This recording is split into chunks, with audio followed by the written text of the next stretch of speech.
ఇంత పుల్లగా ఉంది. లెమన్ రైసా? మీ వాడు స్కూల్కి వచ్చి ఇవన్నీ అమ్ముతున్నాడు. This is my four father business running. Four ఏం కాదు సార్, నేను ఒక్కడనే.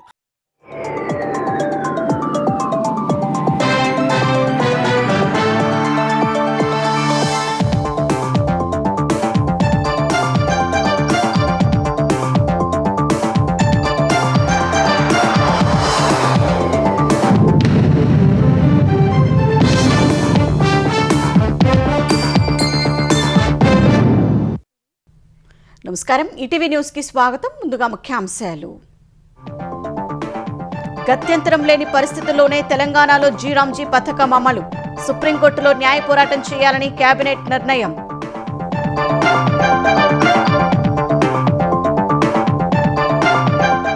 మూసీ ప్రక్షాళనపై మంత్రివర్గంలో వాడివేడి చర్చ. మంచినీళ్లు ఎక్కడి నుంచి వస్తాయన్న ఉత్తమ్, ప్రతిపక్షాల్లో మాట్లాడితే ఎలాగన్న మరో మంత్రి.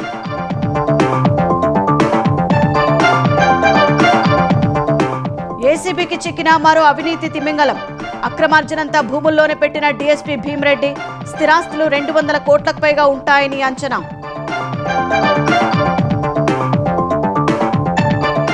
నేటి నుంచి పట్టాలెక్కనున్న రాయలసీమ స్టీల్ ప్లాంట్ పనులు.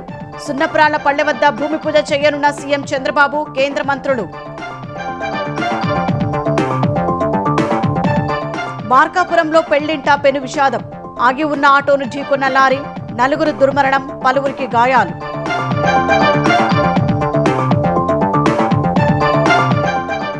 మెసేజింగ్ యాప్లపై నిఘా పెంచిన కేంద్రం.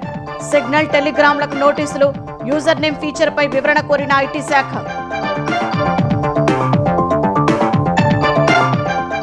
ఏఐ ఆధారిత కల్పిత తీర్పులు వినాశకరమన్న సుప్రీంకోర్టు. దివాలా కేసులో ఎన్సీఎల్టీ నిర్ణయాన్ని కొట్టివేస్తూ వ్యాఖ్యలు.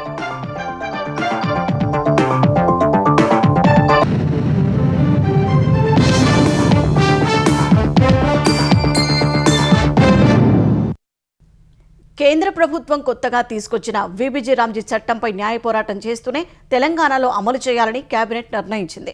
సుమారు 7,345 కోట్ల రూపాయలతో మూసీ ప్రాజెక్టు మొదటి దశ ప్రాజెక్టు చేపట్టేందుకు మంత్రివర్గం ఆమోదం తెలిపింది.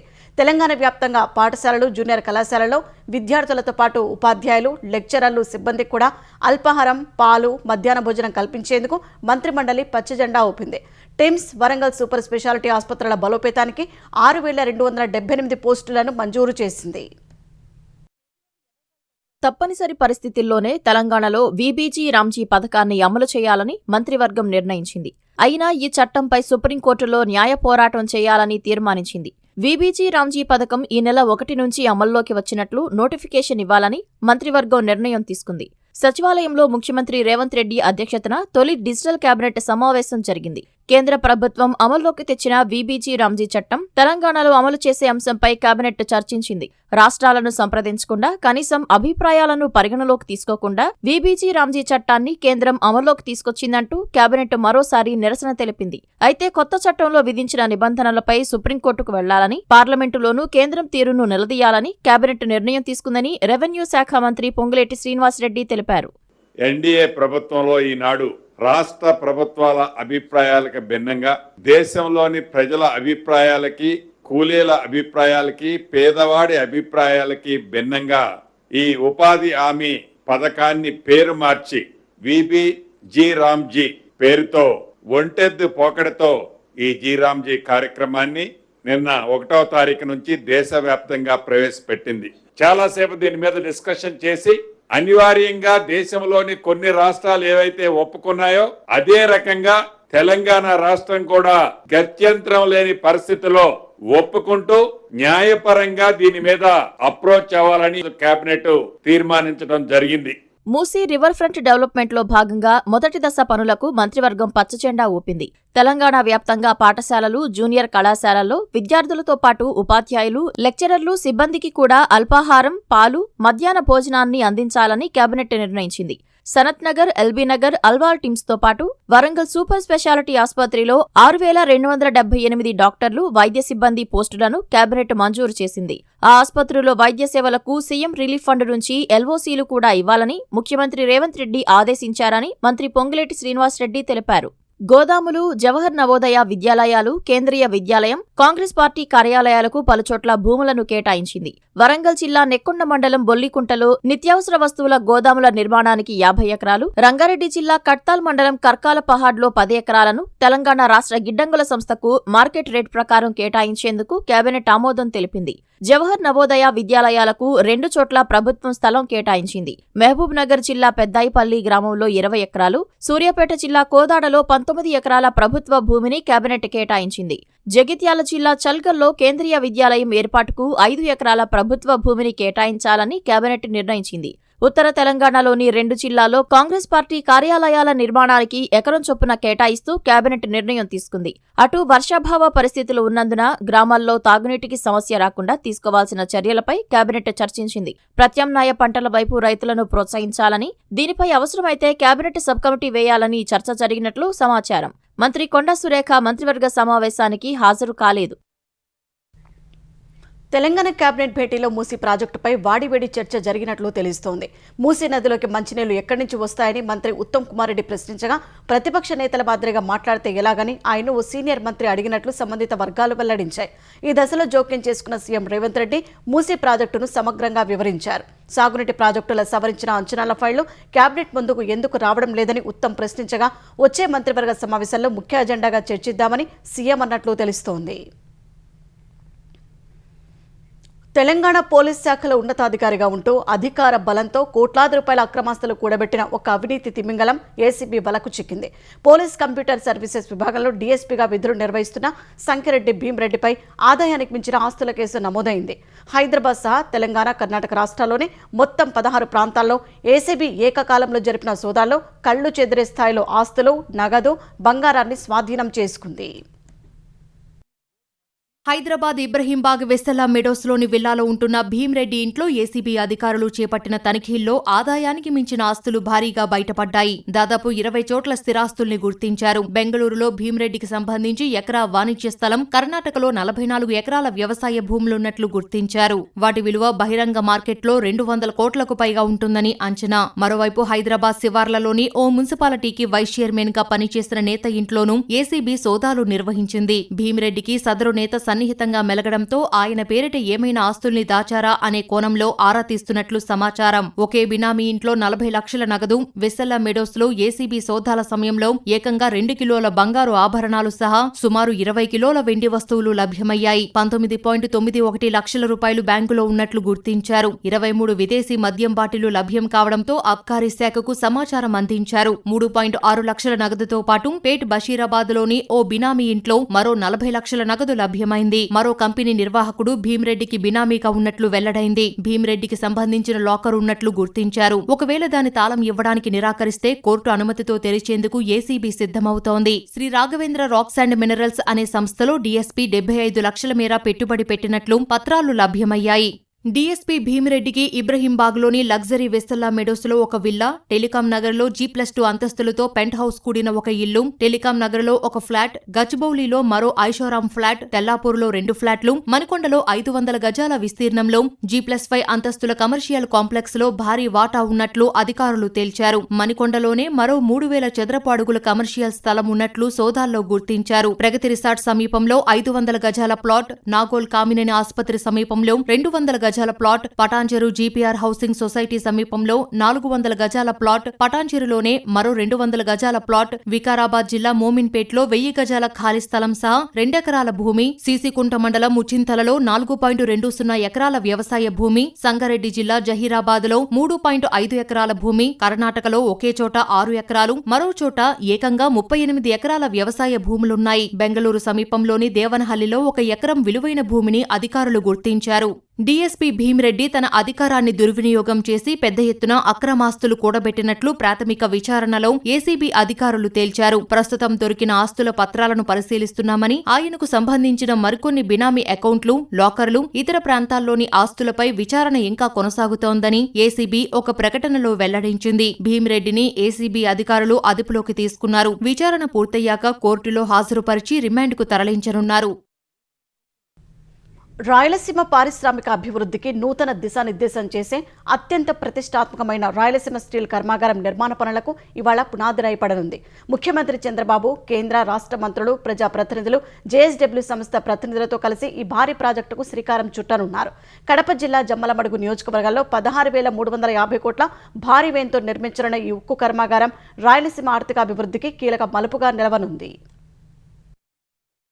రాయలసీమ ప్రజలు 2 దశాబ్దాలుగా ఎదురుచూస్తున్న స్టీల్ ప్లాంట్ కల నెరవేర్చే కొత్త అధ్యాయం నేడు మొదలు కానుంది. జేఎస్డబ్ల్యూ రాయలసీమ స్టీల్ ప్లాంట్ పనులను కడప జిల్లా జమ్మలమడుగు నియోజకవర్గం సున్నపురాలపల్లె సమీపంలో లాంఛనంగా ప్రారంభించనున్నారు. ముఖ్యమంత్రి చంద్రబాబు, కేంద్ర మంత్రులు ఈ కార్యక్రమంలో పాల్గొంటారు. 2 మిలియన్ టన్నుల వార్షిక ఉత్పత్తి సామర్థ్యంతో నిర్మించే జేఎస్డబ్ల్యూ స్టీల్ ప్లాంట్ మొత్తం 2 దశల్లో పూర్తి కానుంది. మొదటి దశలో 4,500 కోట్లతో 1 మిలియన్ టన్నుల సామర్థ్యం కలిగిన యూనిట్ ను నిర్మించనున్నారు. రెండో దశలో 11,850 కోట్లతో మరో మిలియన్ టన్నుల సామర్థ్యానికి విస్తరించనున్నారు. మొత్తంగా 2,500 మందికి ప్రత్యక్ష ఉద్యోగాలు, వేలాది మందికి పరోక్ష ఉపాధి అవకాశాలు ఈ ప్రాజెక్టు ద్వారా ఏర్పడనున్నాయి. పేరు JSW Rayalaseema steel corporation limited పేరుతో 2 మిలియన్ టన్స్. 1 మిలియన్ టన్ అంటే 10 లక్షల క్వాంటిటీ మెట్రిక్ టన్స్ను 1 మిలియన్ టన్స్ అంటారు.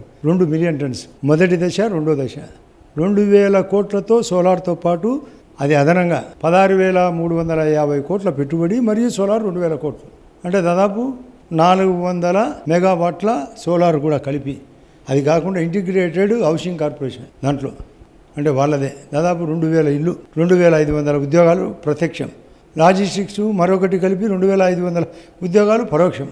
ప్రాజెక్టు స్థలంలో ఇప్పటికే ప్రహారీ గోడ నిర్మాణం, కార్యాలయ భవనాలు, అతిథి గృహం, బోర్వెల్, తాగునీటి ఏర్పాట్లు పూర్తయ్యాయి. 2,000 కిలోలీటర్ల నీటి సంపు నిర్మాణం కొనసాగుతోంది. భారీ యంత్రాల కొనుగోలు ప్రక్రియ సైతం జరుగుతోంది. 2028 నవంబర్లో యంత్రాల ఏర్పాటు ప్రారంభించి 2029 ఏప్రిల్లో తొలి దశ ఉత్పత్తి, 2034 నాటికి రెండో దశ పూర్తి చేయాలని లక్ష్యంగా పెట్టుకున్నారు. ఉక్కు కర్మాగారానికి అనుబంధంగా 2,400 కోట్లతో 400 మెగావాట్ల సౌర పవన విద్యుత్ ప్రాజెక్టును జేఎస్డబ్ల్యూ నియో ఎనర్జీ ఏర్పాటు చేయనుంది. కడప ఉక్కు కర్మాగారానికి 2019లోనే నాటి తెలుగుదేశం ప్రభుత్వం ఆమోదం తెలిపి శంకుస్థాపన కూడా చేసింది. వైసీపీ అధికారంలోకి వచ్చాక వైఎస్ఆర్ స్టీల్ కార్పొరేషన్ అంటూ పేరు మార్చి మరోసారి పునాదిరాయి వేశారు. పనులు మాత్రం సాగలేదు. కూటమి అధికారంలోకి వచ్చాక ప్రాజెక్టును పట్టాలెక్కించింది.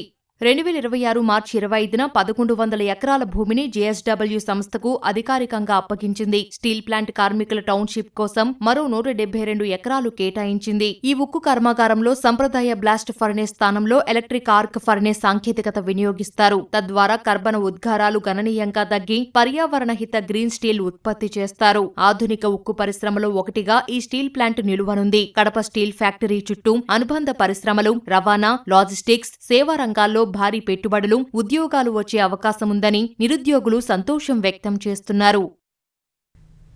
సీఎం చంద్రబాబు తన సొంత నియోజకవర్గం కుప్పంలో ఇవాల్టి నుంచి 3 రోజులు సుడిగాలి పర్యటన చేయనున్నారు. నియోజకవర్గంలోనే ఉంటూ అభివృద్ధి, సంక్షేమ కార్యక్రమాలతో పాటు పార్టీ బలోపేతంపై ప్రత్యేక దృష్టి సారించనున్నారు. దాదాపు 5,000 కోట్ల రూపాయల విలువైన పెట్టుబడులు, శంకుస్థాపనలతో కుప్పం రూపురేఖలు మార్చేందుకు సీఎం సిద్ధమయ్యారు. కుప్పం పర్యటనలో తొలి రోజు గుడిపల్లి మండలం పొగురుపల్లె వేదికగా భారీ కార్యక్రమాలకు చంద్రబాబు శ్రీకారం చుట్టనున్నారు. 3,847 కోట్ల రూపాయలతో ఏర్పాటు కానున్న 12 పరిశ్రమలకు శంకుస్థాపన చేయనున్నారు. ఈ కంపెనీల ద్వారా 23,000 మంది స్థానిక యువతకు ఉపాధి లభించనుంది. ఇదే వేదికపై మరో 1,026 కోట్ల రూపాయల పెట్టుబడులకు సంబంధించి పలు కంపెనీల ప్రతినిధులతో ప్రభుత్వం సమక్షంలో ఎంఓయూలు జరగనున్నాయి. అనంతరం అబిస్ ప్రోటీన్స్ చికెన్ ప్రాసెసింగ్ యూనిట్ను ప్రారంభించి 200 మందికి ఉద్యోగ నియామక పత్రాలను సీఎం స్వయంగా అందజేస్తారు. పీఎంఏవై పథకం కింద నిర్మించిన 5,179 గృహాలను లబ్ధిదారులకు పంపిణీ చేయడం సహా పొగురుపల్లె బహిరంగ సభలో చంద్రబాబు ప్రసంగించనున్నారు. మార్కాపురం జిల్లాలో జరిగిన ఘోర రోడ్డు ప్రమాదం పెళ్లింట విషాదాన్ని నింపింది. కంభం సమీపంలోని అమరావతి అనంతపురం రహదారిపై ఆటోను లారీ ఢీకొట్టిన ఘటనలో 4 మృతి చెందారు. 7 తీవ్రంగా గాయపడ్డారు. గిద్దలూరు నుంచి ఆటోల కంభం బయలుదేరి పెళ్లి బృందం అర్ధరాత్రి హైవే పక్కన ఉన్న వినాయకస్వామి ఆలయంలో పూజలు చేసేందుకు ఆగింది. అంతలోనే వేగంగా వచ్చిన లారీ ఆటోను వెనుక నుంచి బలంగా ఢీకొట్టింది. దీంతో అంకాలు, నాగేష్, అలకనంద అనే 3 ఘటనా స్థలంలోనే చనిపోగా నాగలక్ష్మి అనే చిన్నారి చికిత్స పొందుతూ ప్రాణాలు విడిచింది. గాయపడ్డ వారిలో 4 పరిస్థితి విషమంగా ఉండడంతో మెరుగైన వైద్యం కోసం మార్కాపురం తరలించారు. పెళ్లి బృందంలో మొత్తం 14 మంది ఉన్నట్లు పోలీసులు గుర్తించారు. పెళ్లి కూతురు గాయాలతో ప్రాణాపాయం నుంచి బయటపడగా ఆనందంగా జరగాల్సిన వేడుక క్షణాల్లోనే విషాదంగా మారింది. ఎల్జీ ఎలక్ట్రానిక్స్ ఏడాది చివరి నాటికి ఉత్పత్తి ప్రారంభించనున్నట్లు ఆంధ్రప్రదేశ్ ఐటీ శాఖ మంత్రి నారా లోకేష్ వెల్లడించారు. 2025 మే నెలలో శంకుస్థాపన జరిగిన ఈ సంస్థ ఈ ఏడాది జూలై కల్లా 75% పనులు పూర్తి చేసుకుందని తెలిపారు. దేశంలోనే అతిపెద్దదైన ఎల్జీ ఎలక్ట్రానిక్స్ తయారీ కేంద్రం ఏపీలో అత్యంత వేగంగా రూపుదిద్దుకుంటుండటం చాలా సంతోషంగా ఉందన్నారు. పెట్టుబడి హామీలను ప్రపంచ స్థాయి ఉత్పాదకత, ఉద్యోగాల వృద్ధిగా మారుస్తూ ఆంధ్రప్రదేశ్ సాధిస్తున్న అద్భుతమైన అభివృద్ధికి, ఈజ్ ఆఫ్ డూయింగ్ బిజినెస్ వేగానికి ఇది ఒక నిదర్శనమని వ్యాఖ్యానించారు. ఎల్జీ ఎలక్ట్రానిక్స్ పురోగతిపై లోకేష్ వీడియో విడుదల చేశారు. త్వరలోనే కర్నూలులో హైకోర్టు బెంచ్ ఏర్పాటు చేయనున్నట్లు మైనార్టీ సంక్షేమ శాఖ మంత్రి ఎన్ఎండి ఫరూక్ తెలిపారు. ఇప్పటికే అక్కడ స్థలం కేటాయించామని మంత్రి వెల్లడించారు. బెంచ్ ఏర్పాటుకు అవసరమైన సంప్రదింపులను హైకోర్టుతో జరుపుతున్నట్లు వివరించారు. గత తెలుగుదేశం హయాంలో కడపలో చేపట్టిన హజ్ హౌస్ను పూర్తి చేయకుండా వైసీపీ ప్రభుత్వం వదిలేసిందని, దాన్ని పూర్తి చేసి అక్కడ మైనారిటీలకు నైపుణ్యాభివృద్ధి కేంద్రం ఏర్పాటు చేసే ప్రతిపాదనను పరిశీలిస్తున్నామని వెల్లడించారు. అమరావతిలో హజ్ హౌస్ నిర్మాణానికి స్థలాన్ని కేటాయిస్తామని వివరించారు. హైకోర్టు బెంచ్ రావాలనేది కూడా ప్రభుత్వం మీకు తెలుస్తుంది. అదేవిధంగా 26 గాను 96 కోట్లకు 1770 మంది సిబ్బంది నియామకానికి కూడా అవసరమైన ఉత్తర్వులు కూడా ప్రభుత్వం నుంచి జారీ చేయడం జరిగింది. మేము అడ్మినిస్ట్రేషన్ శాంక్షన్ కూడా చేశాం. హైకోర్టు రావడం వల్ల చాలా లాభదాయకంగా ఉంటుంది. అది హైకోర్టు అక్కడ వచ్చిందంటే చాలా అదృష్టం కర్నూలు జిల్లాకు. అదేవిధంగా రాయలసీమ ప్రాంతం కొంతమంది నెల్లూరు జిల్లా వాళ్ళు కానీ ప్రకాశం జిల్లా వాళ్ళు కానీ మేము కర్నూలుకు మాకు వద్దు, మేము ఇక్కడే విజయవాడ ఉంటామంటే వాళ్ళ ఆప్షన్ అది. కాబట్టి రాయలసీమ జిల్లాలో మాత్రం హైకోర్టు బెంచ్ అక్కడ ఖచ్చితంగా వస్తుంది, సందేహం లేదు. ముఖ్యమంత్రి గారు ప్రామిస్ పిలిచి ఆయనకి మాట చెప్పిన తర్వాత అది ఖచ్చితంగా పాటించడం జరుగుతుంది.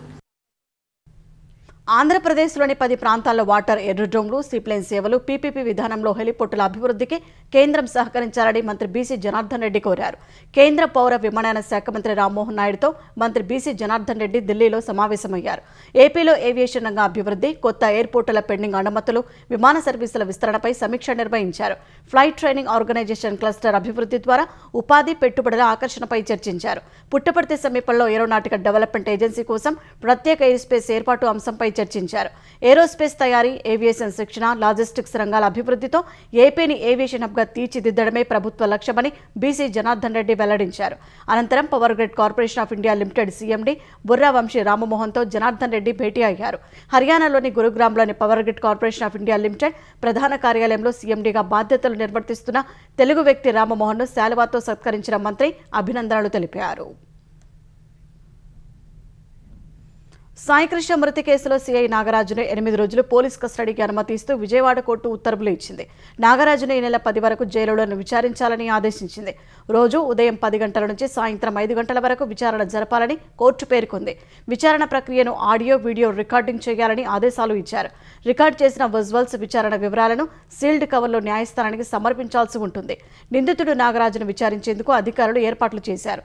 సాయికృష్ణ మృతికి దారితీసిన అసలు పరిస్థితులేంటి, ఆధారాల తారుమారుకు ఏమైనా ప్రయత్నాలు జరగాయని నిందితుడిని పోలీసులు ప్రశ్నించనున్నారు.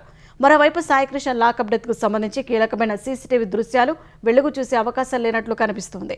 ఆ వీడియోలకు సంబంధించిన హార్డ్ డిస్క్లను కొందరు సిబ్బందితో కలిసి నాగరాజు మాయం చేసినట్లు తెలుస్తోంది. దీంతో కేసులో అసలు వాస్తవాలు ఇక బయటకు వచ్చే పరిస్థితి లేదనే వాదనలు తెరపైకి వచ్చాయి. కస్టడీలో నిందితులు నోరు విప్పితే తప్ప అసలు నిజాలు తెలియని పరిస్థితి నెలకొంది. ఉద్యమకారుల నెత్తురు చిందించేలా చేసిన కాంగ్రెస్ సర్కారుకు కౌంట్ డౌన్ మొదలైందని టీఆర్ఎస్ అధ్యక్షులు కల్వకుంట్ల కవిత అన్నారు. ఇచ్చిన హామీలను అమలు చేయమంటే మహిళలను చూడకుండా విచక్షణారహితంగా ఈడ్చుకెళ్తారా అని ప్రశ్నించారు. అరెస్టు చేసిన పోలీసులకు ఏమైనా అవార్డులు ఇస్తారా అని కవిత ఆగ్రహం వ్యక్తం చేశారు. దీనికి ముఖ్యమంత్రి, మహిళా మంత్రులు, డీజీపీ సమాధానం చెప్పాలని డిమాండ్ చేశారు. మూసే, మెట్రో అంటూ పెద్ద పెద్ద మాటలు కాకుండా ఇచ్చిన హామీలపై దృష్టి పెట్టాలని సూచించారు. కాంగ్రెస్ పార్టీ చేసిన దాష్టికానికి తప్పకుండా మూల్యం చెల్లించుకుంటుందని కవిత హెచ్చరించారు. ఇచ్చిన మాట నిలబెట్టుకునేటటువంటి ధైర్యం లేనోళ్ళు, ఆ మాత్రం గుండె ధైర్యం లేనోళ్ళు, ఆ మాత్రం పరిపాలన చేసేటటువంటి శక్తి లేని వాళ్ళు మాటలు ఎందుకు ఇవ్వాలి? 6 గ్యారెంటీలలో అర గ్యారెంటీ నిలబెట్టుకున్నారు. ఒక్క ఫ్రీ బస్ తప్ప ఏమైనా ఇచ్చిండ్రా? ఉద్యమకారులకు ఇచ్చిన మాటలు నిలబెట్టుకున్నారా? ముసలోళ్ళకి ఇచ్చిన మాటలు నిలబెట్టుకున్నారా? ఇలా రైతులకు ఇచ్చిన మాటలు నిలబెట్టుకున్నారా? అడిగితే ఇంత దాష్టికం చేస్తారా? ఇవాళ నేను ఈ మాట అనడం లేదు, డీజీపీ గారిని నేను స్ట్రేట్గా అడుగుతున్నా. ఏ మాన్యుల్లో మహిళలను ఈడ్చుకొని వెళ్ళి అరెస్ట్ చేయాలని ఉందో చెప్పండి దయచేసి. మేము జస్ట్ అక్కడికి వచ్చినామండి, 1 మినిట్. అక్కడికి ఎవరో వస్తే కూడా పెద్ద ఆఫీసర్ చెప్పినా నేను 5 మినిట్స్ టైం ఇవ్వండి, నేను మాట్లాడతా ఉద్యమకారులతో అని. మాట్లాడే హక్కు లేదండి? ఒకవేళ అది ప్రభుత్వ భూమి, ఎస్ మేము క్లెయిమ్ చేసినాం, మీరు చెప్పాలి కదా, ఒక డైలాగ్ ఓపెన్ చేయాలి కదా, ఇక్కడ ఉండడానికి వీల్లేదు అనాలి కదా. మాట ముచ్చట ఉండదా డెమోక్రసీలో? సీదా ఈడ్చుకొని వెళ్ళిపోతారా? తుపాకులు పట్టిన మాజీ మావోయిస్టులు ఇప్పుడు భక్తుల సేవలో నిమగ్నమై జనజీవన స్రవంతిలో కొత్త జీవితం ప్రారంభించారు.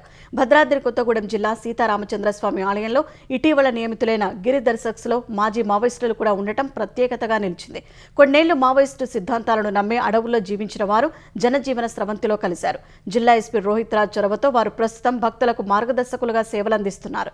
తెలంగాణ ప్రభుత్వం గిరిజన యువతకు ఉపాధి అవకాశాలు కల్పించేందుకు ప్రత్యేక చర్యలు తీసుకుంటోంది. ఇందులో భాగంగా భద్రాద్రి కొత్తగూడెం ఉమ్మడి వరంగల్ జిల్లాలో సుమారు 20 మందికి శిక్షణ ఇచ్చి గిరిదర్శక్స్గా నియమించింది. మెదక్ జిల్లా హవేలీ ఘన్పూర్ మండలం ముత్తాయికోటలో విషాద ఘటన చోటు చేసుకుంది. ఆర్థిక ఇబ్బందులు తట్టుకోలేక తల్లి కుమారుడు బలవన్మరణానికి పాల్పడ్డారు. నిజామాబాద్ జిల్లాకు చెందిన భారతి ఆమె కుమారుడు శ్రీకాంత్ బతుకు తెరువు కోసం మెదక్లో జీవనం కొనసాగించారు. అయితే మెదక్లో ఇంటి అద్దె పోషణ ఖర్చులు పెరిగినందున హవేలీ ఘన్పూర్కు మారారు. గత నెల భారతి పక్షవాతానికి గురైతే మెదక్ ప్రభుత్వ ఏరియా ఆసుపత్రిలో చికిత్స అందించారు. ఇంటికి తిరిగి వచ్చాక తల్లికి సేవలు చేయాల్సిన పరిస్థితిలో శ్రీకాంత్కు తీవ్ర ఆర్థిక ఇబ్బందులు ఎక్కువయ్యాయి. ఈ నేపథ్యంలోనే తల్లి కుమారుడు ఇద్దరు ఆత్మహత్యకు పాల్పడ్డారు. ఘటనా స్థలానికి చేరుకున్న పోలీసులు కేసు నమోదు చేసి దర్యాప్తు చేపట్టారు.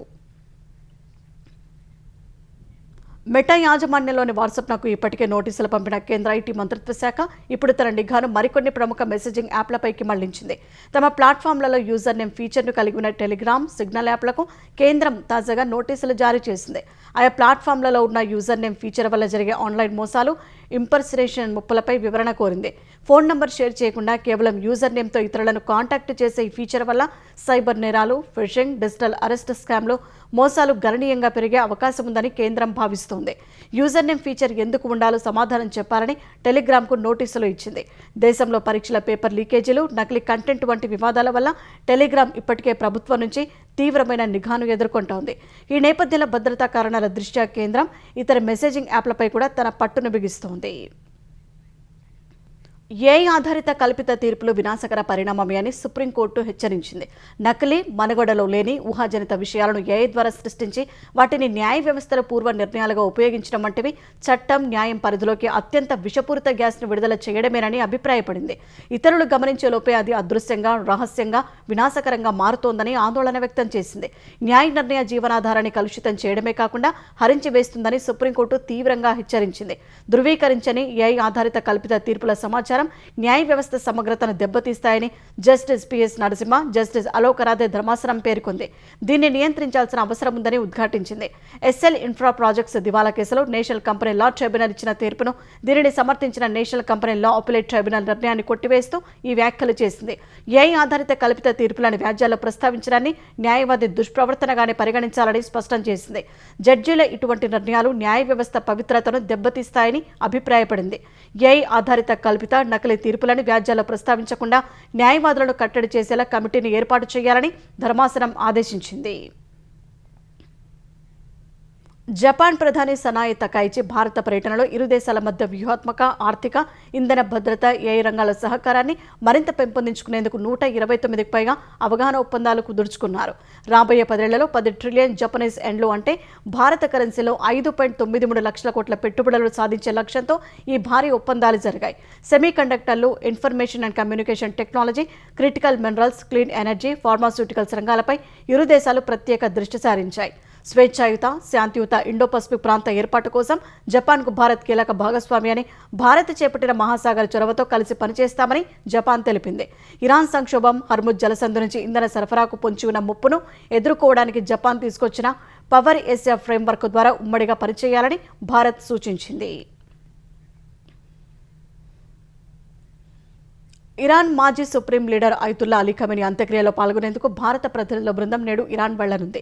విదేశాంగ సహాయ మంత్రి పబిత్రా మార్గరిటా, బీహార్ గవర్నర్ సయ్యద్ అటా హసనైన్ ఖమేనీ అంత్యక్రియల్లో పాల్గొంటారు. ఈ మేరకు విదేశాంగ శాఖ ప్రకటన విడుదల చేసింది. ఖమేనీ అంత్యక్రియలో పాల్గొనాలని ఇరాన్ అధ్యక్షుడు మసౌద్ పెజెష్కియాన్ ప్రధాని మోదీని ఆహ్వానించారు. ఇరాన్తో చారిత్రక, నాగరికత సంబంధాలు ఉండటంతో ఉన్నత స్థాయి బృందాన్ని పంపాలని కేంద్రం నిర్ణయం తీసుకుంది. ఈ ఏడాది ఫిబ్రవరి 28న అమెరికా, ఇజ్రాయెల్ సంయుక్తంగా జరిపిన వైమానిక దాడుల్లో అయతుల్లా అలీ ఖమేనీ మృతి చెందారు. ఈ నెల 6 నుంచి 9 వరకు ఖమేనీ అంత్యక్రియల కార్యక్రమం జరగనుంది. తొలుత టెహరాన్, కోం పట్టణాల్లో అంతిమ సంస్కారాలకు సంబంధించి కొన్ని కార్యక్రమాలు చేపట్టనున్నారు. ఈ నెల 9న ఖమేనీ స్వస్థలం మషాద్లో ఆయనను ఖననం చేయనున్నారు. ఖమేనీ అంత్యక్రియలో ఆయన కుమారుడు ముస్తబా ఖమేనీ పాల్గొన్నారని తెలిసిందే. అటు పాక్ తరపున ఆ దేశ ప్రధాని షేబాజ్ షరీఫ్, కేంద్ర మంత్రులు ఖమేనీ అంత్యక్రియల్లో పాల్గొంటారు. వెనెజువెలాలో 2 భారీ భూకంపాలు విధ్వంసం సృష్టించిన 8 రోజుల తర్వాత కాటియా లామార్ నగరంలో గురువారం అద్భుతం జరిగింది. కూలిపోయిన ఒక షాపింగ్ మాల్ బేస్మెంట్ శిథిలాల కింద చిక్కుకున్న 43 ఏళ్ల సెక్యూరిటీ గార్డును రెస్క్యూ బృందాలు సురక్షితంగా వెలికితీశాయి. జూన్ 24న గోలెరియస్ ప్లాయా గ్రాండ్ షాపింగ్ సెంటర్లో రాత్రి వేళ సెక్యూరిటీ గార్డుగా పనిచేస్తున్న హెర్నాల్గెల్ భూకంపం రావడంతో తన చిన్న సెక్యూరిటీ క్యాబిన్లోనే చిక్కుకుపోయాడు. క్యాబిన్ గట్టిగా ఉండటంతో కాంక్రీట్ శిథిలాలు అతనిపై పడకుండా రక్షణ లభించింది.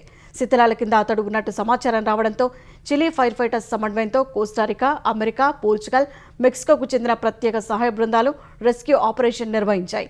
ఆదివారం నాడే అతని ఆచూకీ కనుగొన్న బృందాలు ఎట్టకేలకు గురువారం అతన్ని బయటకు తీశాయి.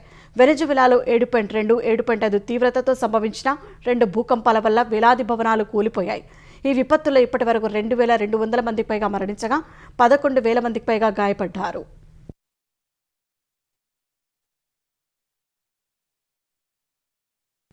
ఉక్రెయిన్ రాజధాని కీవ్పై డ్రోన్లు, క్షిపణులతో రష్యా జరిపిన భీకర దాడుల్లో మృతుల సంఖ్య 25కు పెరిగింది. ఈ ఘటనలో 90 మందికి పైగా గాయపడి ఆసుపత్రుల్లో చికిత్స పొందుతున్నారు. రష్యా దాడుల కారణంగా కీవ్ నగరంలో దాదాపు 20 నివాస భవనాలు తీవ్రంగా దెబ్బతిన్నాయి. శిథిలాల కింద చిక్కుకున్న వారి కోసం సహాయక చర్యలు కొనసాగుతున్నాయి. రష్యా దాడుల సమయంలో కీవ్లో 50,000 మందికి పైగా ప్రజలు ప్రాణభయంతో సబ్వే స్టేషన్లలో తలదాచుకున్నారు. చమురు కర్మాగారాలపై ఉక్రెయిన్ ఇటీవల చేసిన దాడులకు ప్రతీకారంగానే తాము ఈ దాడికి పాల్పడినట్లు రష్యా ప్రకటించింది. డ్రోన్ టెక్నాలజీతో తమ దేశంలోని సప్లై రూట్లో చమురు కర్మాగారాలను లక్ష్యంగా చేసుకుని ఉక్రెయిన్ దాడులు చేస్తుండటంతో ప్రతీకార దాడులు చేసినట్టు పేర్కొంది. ఈ దాడి కోసం మొత్తం 74 క్షిపణులను, 496 డ్రోన్లను రష్యా ప్రయోగించినట్లు ఉక్రెయిన్ వైమానిక దళం తెలిపింది. మరోవైపు అమెరికా అధ్యక్షుడు డొనాల్డ్ ట్రంప్ నేతృత్వంలో దౌత్యపరంగా జరుగుతున్న శాంతి ప్రయత్నాలు ఇంకా ఎలాంటి ఫలితాలను ఇవ్వలేదు. వచ్చే వారం తుర్కీలో జరిగే నాటో సమ్మిట్లో ట్రంప్, ఉక్రెయిన్ అధ్యక్షుడు జెలెన్స్కీ పాల్గొననున్నారు. ఈ క్రమంలో రష్యా దాడుల అంశం వారి మధ్య చర్చకు వచ్చే అవకాశం ఉంది.